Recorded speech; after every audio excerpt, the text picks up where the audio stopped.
అంటే ఏమైందంటే ఇలా రాష్ట్రంలో ఎంత గలీజ్ రాజకీయం అయిపోయిందంటే ముఖ్యమంత్రి లెక్క లేడు, మంత్రి లెక్క లేడు, ఎమ్మెల్యేలు లెక్క లేరు.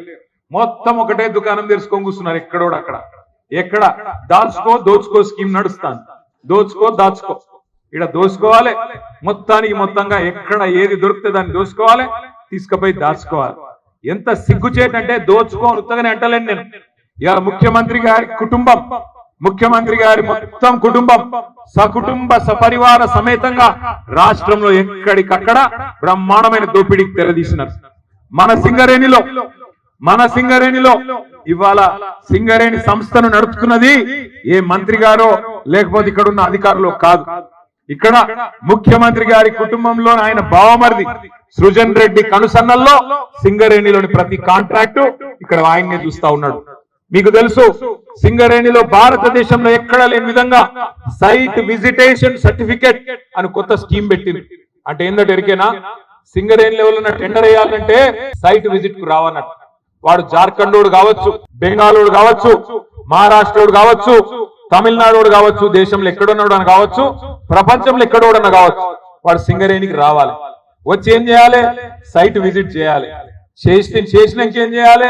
ఇక్కడ ఉన్న వాళ్ళకు సంతకం పెట్టి ఇవ్వాలి. ఏమని? అయ్యా ఇగో ఇది నా పేరు, ఇది నా వివరం అని రాసి ఇవ్వాలి. తర్వాత వీళ్ళు ఏం చేస్తారు? ఆయనకు ఫోన్ చేస్తారు. ఫోన్ చేసి నేను ముఖ్యమంత్రి బామ్మరిది మాట్లాడుతున్నా, నువ్వు టెండర్ వేయొద్దు అని వీడు హుంకరిస్తాడు. ఆయన ఇంటే ఓకే, వినకపోతే ఆ సర్టిఫికేట్ ఇయ్యరు. ఆ సైట్ విజిట్ సర్టిఫికేట్ ఎవరు ఇవ్వాలి? నువ్వు విజిట్ చేసినట్టు సింగరేణి సంస్థ ఇవ్వాలి. మరి వాళ్ళు వినకపోతే, మాట వినకపోతే, మేము చెప్పినట్టు లొంగకపోతే మీకు ఆ సర్టిఫికేట్ ఇయ్యమని చెప్పి ఇవాళ కుంభకోణాలకు తెరలేపిందే ముఖ్యమంత్రి గారి కుటుంబం. సృజన్ రెడ్డి అని ముఖ్యమంత్రి గారి బావమరిది ఇవాళ మొత్తం సైట్ విజిటేషన్ సర్టిఫికేట్ అడ్డం పెట్టుకొని సింగరేణిలో వేల కోట్ల కుంభకోణానికి పాల్పడితే దాని మీద ముఖ్యమంత్రి మాట్లాడాడు, ఉప ముఖ్యమంత్రి మాట్లాడాడు, మంత్రి గారు అంతకంటే మాట్లాడరు. కానీ దేని మీద మాట్లాడుతున్నారు? ఎంత సిగ్గుచేటు. ఇక్కడున్న మా తమ్ముళ్ళు అడుగుతున్నారు, అన్నా మెడికల్ బోర్డు గురించి మాట్లాడు, ఇన్వాలిడేషన్ గురించి మాట్లాడు. ఆనాడు కేసీఆర్ గారి ప్రభుత్వంలో 16,000 మందికి మనం మెడికల్ బోర్డు ద్వారా వారసత్వ ఉద్యోగాలకు ఏదో కోర్టు చిక్కుంటే ఈ రకంగా ఇవ్వడం జరిగింది. కానీ ఇవాళ ఏమైతుంది? సింగరేణిలో వారసత్వ ఉద్యోగాలు ఇవ్వకపోగా, మెడికల్ బోర్డు పెట్టకపోగా, ఇంకా మీదికెళ్ళి ఉప ముఖ్యమంత్రి గారు శాసన మండలిలో స్టేట్మెంట్ ఇచ్చిండు. ఏమని చెప్తున్నాడు? మనం గతంలో ఇచ్చిన 16,000 ఉద్యోగాల మీదనట ఏసీబీ విచారణ, విజిలెన్స్ విచారణ ఈ ప్రభుత్వం జరిపిస్తుందట.